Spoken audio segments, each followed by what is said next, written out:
আসসালামু আলাইকুম। আজকে আমরা আপনাদেরকে দেখাবো কিভাবে আপনারা নিজে নিজে পোল্যান্ড ওয়ার্ক ভিসার ফাইল তৈরি করবেন এম্বাসিতে জমা দেওয়ার জন্য। কি কি ডকুমেন্টস লাগবে সকল গাইডলাইন, যাতে আপনারা প্রতারিত না হন কোনো দালাল বা এজেন্সি দ্বারা, এবং সহজে পোল্যান্ডের ওয়ার্ক ভিসা আপনারা পেতে পারেন। ইনশাআল্লাহর রহমতে ভিডিওটি দেখুন, উপকৃত হবেন। কাজের ভিডিও দেখাবো আমরা কিভাবে পোল্যান্ডের ফাইল প্রসেসিং করি, কী কী ডকুমেন্ট প্রোভাইড করে একটা ফাইল সম্পূর্ণ ইন্ডিয়ান এম্বাসিতে জমা দেওয়ার পূর্ব প্রস্তুতি আমরা আজকে আপনাদের সাথে শেয়ার করব। আমরা আমাদের কিছু ওপেন কাজগুলো আমরা সরাসরি নেটে শেয়ার করি, যাতে আপনারা আমাদের মাধ্যমে ফাইল প্রসেস করতে পারেন, বা আমাদের মাধ্যমে না হোক নিজে নিজে করতে পারেন, বা অন্য কারো মাধ্যমে যদি আপনি ফাইল প্রসেস করেন যাতে আপনি প্রতারিত না হন। সো শুরু করা যাক। আমরা যখন একটা পোল্যান্ডের ফাইল প্রসেস করি বা ফাইল সাজাই, সেক্ষেত্রে আমরা শুরুতে অবশ্যই পাসপোর্ট থাকে। আর আপনার পোল্যান্ডের সিস্টেমের এই অ্যাপয়েন্টমেন্ট ডেট যখন নটারিতে নাম উঠবে, এই অ্যাপয়েন্টমেন্ট ডেটটা আপনার ডাউনলোড করে নিতে হবে। এটা শেষ পেজটা সবার আগে থাকবে। এখানে আপনার টাইম, ডেট, কখন আপনি জমা দিবেন সেটা উল্লেখ থাকবে, এবং কোথায় জমা দিবেন সেটা উল্লেখ থাকবে। বিশেষ করে নিউ দিল্লি বিএফএসে জমা দেওয়া লাগে। পোল্যান্ডের ফাইল কখনো সরাসরি অ্যাম্বাসিতে জমা নেয় না, ওরা বিএফএসের মাধ্যমে জমা নেয়। এখানে আসলে অনেকে বুঝেন, এখানে দুইটা ফর্ম লাগবে। একটা হচ্ছে আপনার পোল্যান্ড এই কনসুলেট থেকে যে আমরা অ্যাপয়েন্টমেন্ট ডেটটা পাই, ওইটার ফর্ম, ওইটা লাস্ট পেজটা, উপরে দুইটা পেজ লাগবে না। আর বিএফএস থেকে আপনার 3 পেজের একটা বুকিং কপি ওখান থেকে নিতে হবে। ওখানে সব কিছু রেজিস্ট্রেশন করে নিতে হবে, না হলে আপনার ফাইল সাবমিট করতে ওরা দিবে না। কাভার লেটারটা সুন্দরভাবে সাজিয়ে দিতে হবে, যে যে ডকুমেন্টসগুলো প্রোভাইড করবেন সেগুলো। পরবর্তীতে এটা হচ্ছে চেকলিস্ট পোল্যান্ডের work visa, national D visa checklist. এরপর হচ্ছে এটা হচ্ছে পারমিট। আপনি পারমিটের অরিজিনাল কপি দিবেন, পাশাপাশি এক কপি ফটোকপি দিবেন।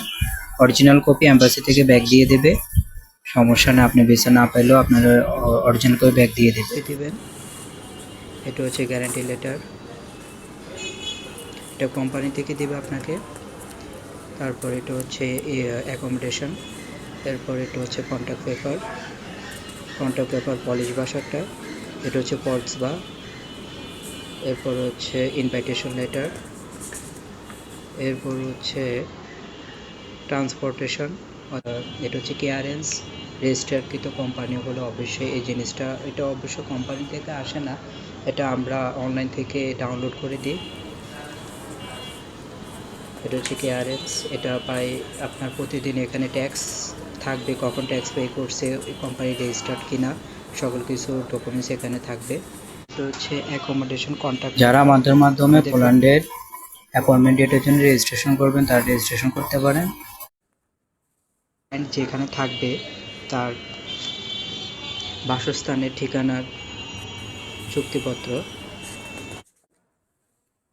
এটা হচ্ছে সার্টিফিকেট, এবং এই সার্টিফিকেট আপনার নোটারি করতে হবে, পাশাপাশি অ্যাপোস্টিল করতে হবে। এগুলো আমরা করে দিয়েছিলাম। পাশাপাশি সার্টিফিকেটের মার্কশিট লাগবে। এটা হচ্ছে এসএসসি সার্টিফিকেট। আর পরেরটা হচ্ছে ইন্টারের সার্টিফিকেট। আমরা ইন্টারের সার্টিফিকেটও দিয়েছিলাম, সেটা অ্যাপোস্টিল করতে হবে, নোটারি করতে হবে। পাশাপাশি এটা হচ্ছে ট্রেনিং সার্টিফিকেট, এটা নোটারি করতে হবে। এটা হচ্ছে ট্রেনিং সার্টিফিকেট, আমরা দুইটা দিয়েছিলাম। এরপর সেটা আবার অ্যাপোস্টিল করতে হবে। আর এটা হচ্ছে ওয়ার্ক এক্সপিরিয়েন্স সার্টিফিকেট। এখানে বলে রাখা ভালো, আপনি যে কাজে যাচ্ছেন ওই কাজের এক্সপিরিয়েন্স সার্টিফিকেট লাগবে। সেটা আপনার বাংলাদেশে যে কোম্পানিতে জব করেছিলেন তার এক্সপিরিয়েন্স সার্টিফিকেট, সেখান থেকে এনওসি, স্যালারি সার্টিফিকেট, অফিস আইডিটা আপনার লাগবে। এগুলো যদি আপনি না দেন তাহলে ভিসা পাওয়ার পসিবিলিটি খুবই কম। আর তাছাড়া আমরা এই জিনিসগুলো আমরা দিয়ে থাকি যাদের ওয়ার্ক এক্সপিরিয়েন্স নেই বা প্রিভিয়াস কোনো কাজ জানেন না বা কাজ নেই, সেই সার্টিফিকেটগুলো আমরা মেক করে থাকি এবং এগুলো দিয়ে থাকি একদম অথেন্টিক। আপনি এম্বাসিতে ফাইল সাবমিট করতে পারবেন, এবং এগুলো আমরা এই অ্যাপোস্টিলগুলো করে দেবো, কোনো সমস্যা নেই। আপনি পুলিশ ক্লিয়ারেন্স অরিজিনালও দিতে পারেন, পাশাপাশি আপনি ফটোকপিও দিতে পারেন। যে কোম্পানিতে চাকরি করতেন তার আইডি কার্ড, তারপর হচ্ছে bank statement, bank solvency, original copy অবশ্যই দিতে হবে। এটা হচ্ছে একটা সিভি, ইউরোপার সিভি, সেটাও আমরা দিয়ে দিই। 2 পেজের হলে বেটার হয়। আর এটা হচ্ছে আপনার মোটিভেশনাল লেটার। একটা মোটিভেশনাল লেটার দিলে বেটার হয়, যাতে অ্যাম্বাসেডর বুঝতে পারে যে আপনি কী জন্য যাচ্ছেন, সেটা ব্যাখ্যা করে একটা মোটিভেশন লেটার আমরা লিখে দিই সাধারণত।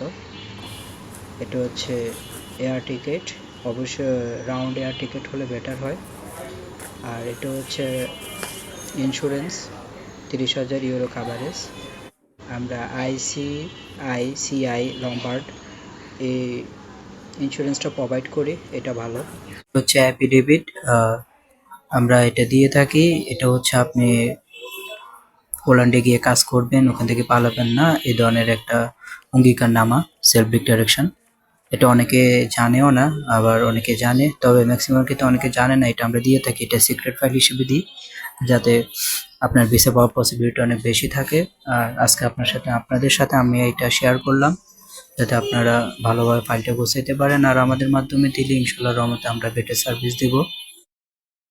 এরপর হচ্ছে আপনার পাসপোর্ট নোটারিকৃত, এটাকে আবার অ্যাপোস্টিল করতে হবে। অ্যাপোস্টিল অবশ্যই বাধ্যতামূলক এখন। এনআইডি অ্যাপোস্টিল করতে হবে। নোটারি বা ট্রান্সলেট অবশ্যই প্রয়োজন, দিলে বেটার। এরপর আমাদের এটা হচ্ছে জন্ম নিবন্ধন। অবশ্যই আপনার অ্যাপোস্টিল করতে হবে। পাশাপাশি আপনার ইন্ডিয়ান ডাবল এন্ট্রি ভিসা অবশ্যই যুক্ত করে দেবেন। আর যারা আমাদের মাধ্যমে কাজ করাবেন অবশ্যই যোগাযোগ করবেন, আমরা ফাইল প্রসেসিংয়েরও কাজ করি। পাশাপাশি পোল্যান্ডের সম্পূর্ণ প্যাকেজও আমাদের থেকে নিতে পারবেন। আর যদি যারা শুধু ফাইল প্রসেসিং করতে চান, তারাও আমাদের স্ক্রিনে দেওয়া হোয়াটসঅ্যাপ নাম্বারে যোগাযোগ করতে পারেন। সম্পূর্ণ ফাইল প্রসেসিং ইনশাল্লাহ করে দেওয়া হবে, কোনো সমস্যা নেই। তবে যার মাধ্যমেই করান, অবশ্যই দেখবেন যে ফাইলটা এভাবে যদি গোছানো হয়, তাহলে ইনশাল্লাহ রহমতে আপনার ভিসা পাওয়ার পসিবিলিটি 99%। আর বাকি পার্সেন্টগুলো হচ্ছে আপনার কপালের উপর। যদি আপনার লাক না থাকে, আপনার রিজিক না থাকে, তাহলে আপনি কখনোই ভিসা পাবেন না। অবশ্যই আল্লাহ যা রিজিক যেখানে বাজেট করে রাখছে, সেটা অবশ্যই সেখানে অনুযায়ী যাওয়া লাগবে। তো আজকের জন্য এতটুকুই। ভিডিওটি শেয়ার করে দেবেন, আর পাশাপাশি আমাদেরকে সাপোর্ট করবেন, যাতে আমরা আবার নতুন নতুন ভিডিও বানাতে পারি, আপনাদেরকে সহযোগিতা করতে পারি। আসসালামু আলাইকুম, ভালো থাকবেন।